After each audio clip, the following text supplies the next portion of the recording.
Assalamualaikum. This is Sabir Waqas, and today I have brought another video of English language class in which I am going to teach about present tenses. Okay, so let's start.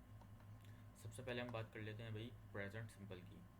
We use present simple when we talk about repeated actions, habitual actions and daily routine. जब भी हम repeated actions, habitual actions या daily routine की बात करते हैं तो हम present simple का इस्तेमाल करते हैं. We also use it when we talk about feelings. Present simple also be use as a imperative sentence.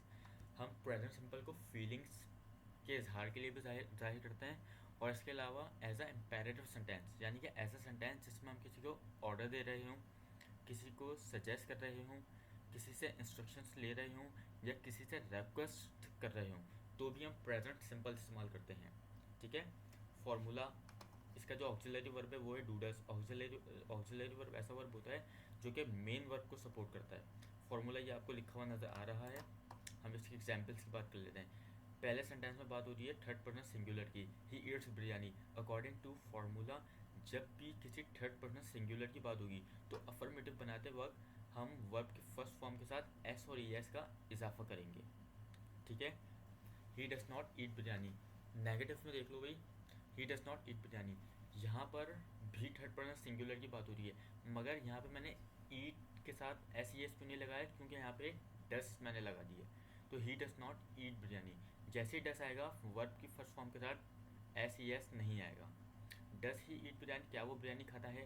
Does he not eat biryani, क्या वो बिरयानी नहीं खाता. इसी तरीके से एक और एग्जाम्पल नीचे लिखी हुई आपको नज़र आ रही है जिसमें लिखा है कि Sabir goes to Honda showroom. Sabir Honda के शोरूम जाता है. Sabir does not go to Honda showroom. Sabir Honda के शोरूम नहीं जाता. Does Sabir go to Honda showroom, क्या सबीर होंडास के शोरूम जाता है. Does Sabir not go to Honda showroom, क्या सबीर होंडास के शोरूम नहीं जाता. तो इसमें भी मैंने आपको प्रेजेंट सिंपल की जो एग्जाम्पल्स हैं वो समझाने की कोशिश की है. अब हम बात कर लेते हैं प्रेजेंट प्रोग्रेसिव की.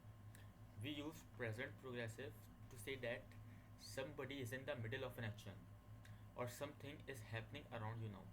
कोई भी एक्शन मिडिल में हो यानी कि हो रहा हो या कोई भी चीज़ आपके दरमियान हो रही हो तो उसको हम प्रेजेंट प्रोग्रेसिव के तौर पे जानते हैं. Also in any situation that exist for a short span of time और if it is for a long time but you know it's ending point. Temporary situation या फिर ऐसी सिचुएशन जो शॉर्ट स्पेंड ऑफ टाइम के लिए हो या हो तो लॉन्ग स्पेंड ऑफ टाइम के लिए लेकिन आपको उसका एंडिंग पॉइंट पता हो. अगर आपको किसी भी काम का एंडिंग पॉइंट पता है तो उसको कहते हैं हम टेम्पररी सिचुएशन और इसको भी इसके इजहार के लिए भी हम प्रेजेंट प्रोग्रेसिव का इस्तेमाल करते हैं. We can also use it for future when we have decided something already और we have done all arrangements about upcoming events. हम फ्यूचर में कोई भी काम करने जा रहे हों और उसकी हमारी तैयारियां भी मुकम्मल हो गई हों तो उसके इजहार के लिए भी हम प्रेजेंट प्रोग्रेसिव इस्तेमाल करते हैं. ठीक है. ये ऑक्सिलरी वर्ब और आपको मेन वर्ब और फार्मूला जो है इसका फार्मूला है वो भी आपको लिखा हुआ नज़र आ रहा है. I am going to Saudi Arab, मैं सऊदी अरब जा रहा हूँ. I am not going to Saudi Arab, मैं सऊदी अरब नहीं जा रहा. Am I going to Saudi Arab, क्या मैं सऊदी अरब जा रहा हूँ. They are going to purchase Mercedes, वो मर्सिडीज़ परचेज़ करने जा रहे हैं. क्या वो मर्सिडीज़ परचेज़ करने नहीं जा रहे. सॉरी, वो मर्सिडीज़ परचेज़ करने नहीं जा रहे.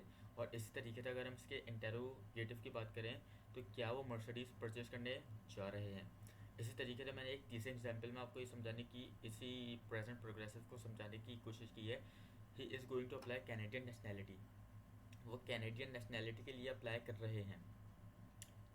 वो कैनेडियन नेशनैलिटी के लिए अप्लाई नहीं कर रहे. क्या वो कैनेडियन नेशनैलिटी के लिए अप्लाई कर रहे हैं.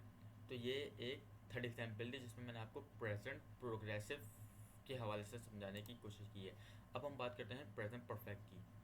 We use it to say that something और any action started and finish in past but still it has some connection और रिजल्ट इन प्रेजेंट. भाई ऐसा ऐसा एक्शन जो कि ख़त्म तो हो गया वो पास्ट में मगर उसका प्रेजेंट से कोई ना कोई ताल्लुक हो. जैसे कि हम अमूमन स्कूलों में पढ़ाया जाता है बच्चों को कि ऐसा सेंटेंस जिसके आखिर में आ रहा हो चुका था, सॉरी चुका है. या चुके हैं, तो उसको हम प्रेजेंट परफेक्ट में इस्तेमाल करते हैं। सही है ये सेंटेंस, चुके हैं, सही है ये सेंटेंस, काफ़ी हद तक सही है, लेकिन ज़रूरी नहीं है जिसके आखिर में चुका है और चुके हैं उसी में सिर्फ प्रेजेंट परफेक्ट इस्तेमाल हो। ऐसा सेंटेंस जिसका रिसेंटली प्रेजेंट से कोई ना कोई ताल्लुक है, उसको हम प्रेजेंट परफेक्ट के ज़रिए डिफाइन करेंगे। फॉर एग्जांपल, मैंने खाना खा लिया है, आई हैव ईटन फूड। अब इसके लिए भी हम इस्तेमाल करेंगे आई हैव ईटन फूड। अब मैं अगर ये बोलूँ कि मैं खाना खा चुका हूँ, तो उसके लिए हम क्या इस्तेमाल करेंगे, आई हैव ईटन फूड। मगर अगर मैं ये बोल रहा हूँ कि मैंने खाना खा लिया है, तो इसमें तो चुका है नहीं आ रहा ना, लेकिन इसका रिसेंटली प्रेजेंट से कोई ना कोई लिंक है, तो इसके लिए भी मैं प्रेजेंट परफेक्ट इस्तेमाल करूँगा। I have read my personal development book. मैंने अपनी पर्सनल डेवलपमेंट बुक जो है वो पढ़ी है। आई have not read my personal development book. मैंने अपनी पर्सनल डेवलपमेंट बुक नहीं पढ़ी। मैं अभी रिसेंटली बात कर रहा हूँ। अभी फॉर एग्जांपल मुझसे कोई शख्स पूछता है कि तुमने क्या किया, तुम जैसे फॉर एग्जांपल मेरी आपसे मुलाकात होती है और आपने मुझसे पूछा कि और क्या कर रहे थे, क्या किया तुमने अभी, तो मैं आपको बता रहा हूँ कि भाई अभी मेरे पास एक मेरी पर्सनल डेवलपमेंट बुक थी, एटॉमिक हैबिट्स। मैं एटॉमिक हैबिट्स पढ़ रहा था, तो मैं उसके बारे में आपको बताऊँगा कि मैंने जो है वो अपनी पर्सनल डेवलपमेंट की बुक पढ़ी है। ठीक है। Have I read my personal development book, क्या मैंने अपनी पर्सनल डेवलपमेंट बुक पढ़ी है। ये तो हो गया प्रेजेंट परफेक्ट। मगर प्रेजेंट परफेक्ट में भी हमारे पास दो स्टेट होती हैं, एक होती है बी स्टेट और एक होती है हैव स्टेट। बी स्टेट क्या होती है भाई, when we connect past state with present state, so we use been had as connected state verb in present. भाई देखो, जब भी हम पास्ट टेंस को प्रेजेंट के साथ कनेक्ट कर रहे होंगे, तो हम यहाँ पे स्टेट वर्ब का इस्तेमाल करेंगे, यानी कि बीन और हैड का। ठीक है। यहाँ पे हम इस्तेमाल करेंगे have be, have has subject, in formula आपको लिखा हुआ नज़र आ रहा है, subject plus have has plus been plus extra word plus time duration.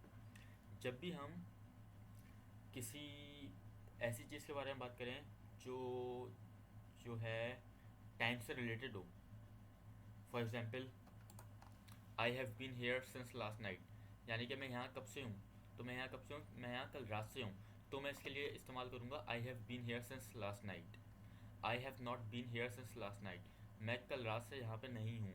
Have I been here since last night, क्या मैं कल रात से यहाँ पर हूँ। इसी तरीके से हम प्रेजेंट परफेक्ट की एक और स्टेट वर्ब, यानी कि जब हैव का इस्तेमाल करेंगे, तो हम इस्तेमाल करेंगे I have had headache since morning, आज सुबह से मेरे सर में दर्द है। ठीक है। अकॉर्डिंग